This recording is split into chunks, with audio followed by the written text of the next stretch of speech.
I'm here to do my 1984 Children of the Corn review. This is the Blu-ray special edition. Now, for everyone who is a fan of Children of the Corn, to everyone who is not a fan of Children of the Corn, to everyone who is a fan of Children of the Corn, to everyone that is just a mean look of John Franklin there, better known as Isaac, and then there's Courtney Gaines right there, better known as Malachi. I'll try to do it for you. Let me see if I can do it. He wants you to, Malachi. I think I can do better than that. He wants you. He wants you to, Malachi. He wants you to, Malachi. He wants you to, Malachi. He wants you to. Seriously. Children of the Corn buffs, Children of the Corn cinephiles, Children of the Corn buffs, Children of the Corn cinephiles, this is for you. This is for you. This is for you. People who have never seen the movie Children of the Corn before, this is also for you. This is also for you. Now, it's...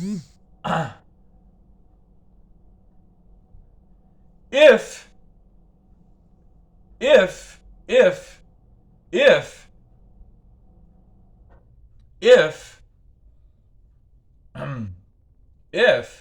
here's the thing, you've never seen this movie before,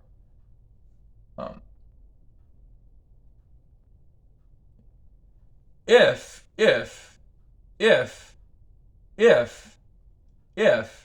you've never seen this movie before, Children of the Corn goes with a lot of different variables. There's several ways I wanted to go with this, thinking about how can I do a Children of the Corn review? How could I do a Children of the Corn review? How could I? Well, for everybody that's done seen the film, we could probably start here going over some positives about the film.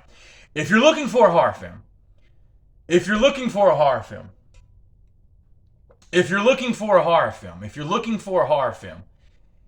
that breaks all the rules, Children of the Corn is the ticket. Children of the Corn is the ticket. Based on the short novel or short book by Stephen King. Children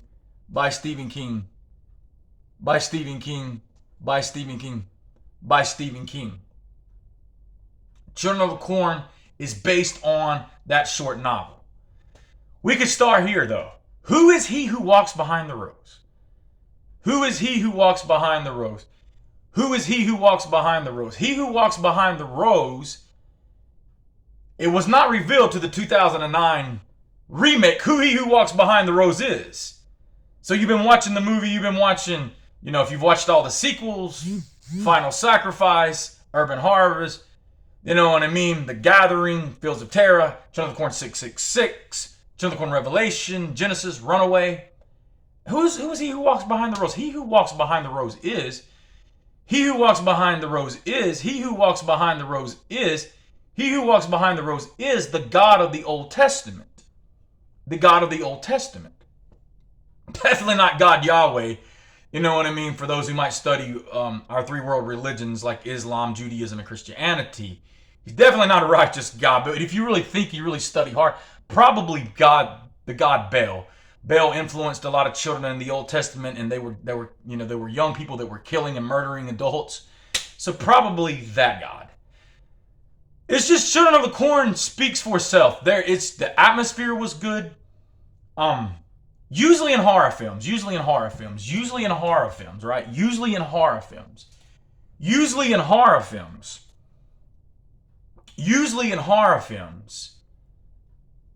The teenagers are the vulnerable ones and the kids, and the adults are the ones who are, the ones that, antagonists, or the ones that, or the perpetrators are the ones that are coming after the adults, so they should be the ones you should be afraid of. They put it on the box, it's an adult nightmare, right? An adult nightmare, right? An adult nightmare. An adult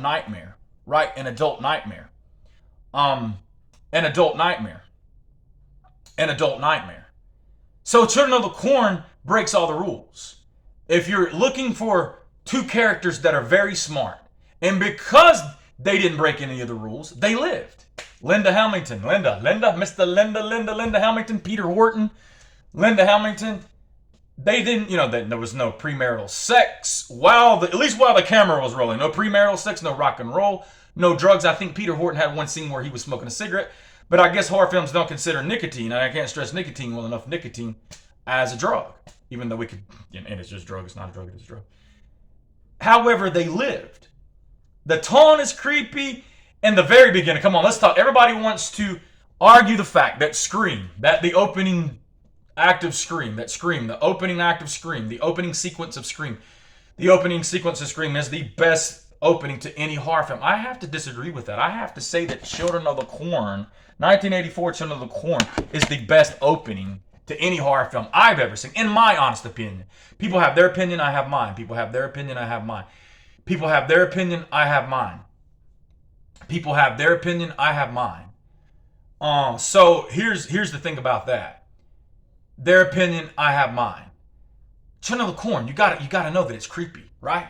Isaac comes walking into outside of Hanson's cafe at the outside.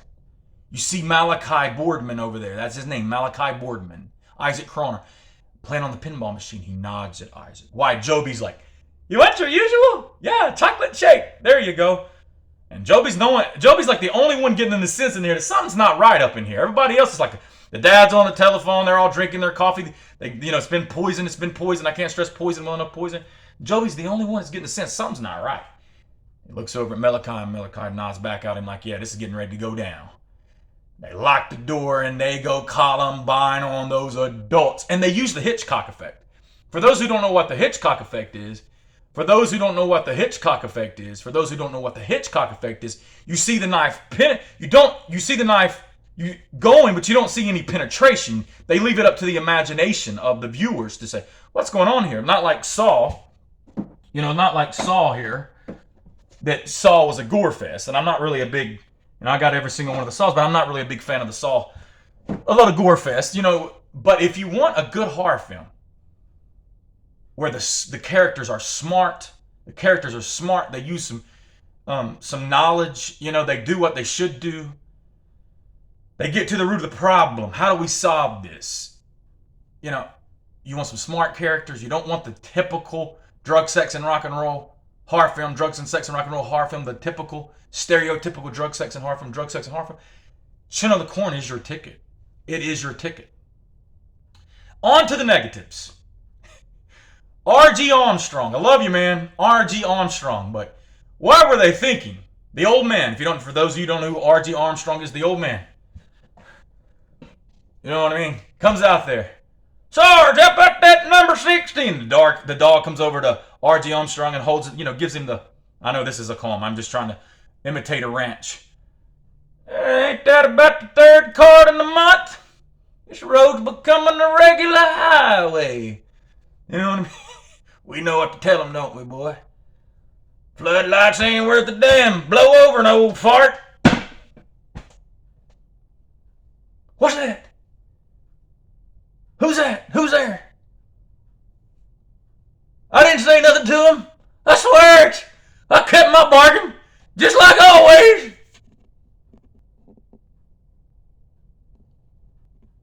Malachi Boardman, Malachi, where are you at? He's no. Malachi knew. No, he's got to die after acting like that. He's got to die, Malachi. And they all gang up on him. Not just Malachi. I think Malachi sends him and his posse, and they deal with that mess. After that type of acting, you got to go. And the ending. The way they burned the cornfield, I think that we could have just had a better ending. And the surprise, I think Rachel in the back seat. I don't know what they're doing, it's that glorious. You've watched Children of the Corn, you know that vibe. But there's just a good atmosphere. It's a good atmosphere. And I think for me to get up here and go over the positives and the negatives and the mixed reviews, I think we would just be doing this film a disservice. Get out, watch Children of the Corn. 1984 Children of the Corn. If you want one that's closer on the book, watch the 1984 version. And I can't stress 1984 version well enough. Or, I mean, the 2009 version. 2009 version, it was more on the book that Stephen King wrote. If you want Hollywood's twist, here you go. It's something refreshing. Refreshing. Go watch Children of the Corn.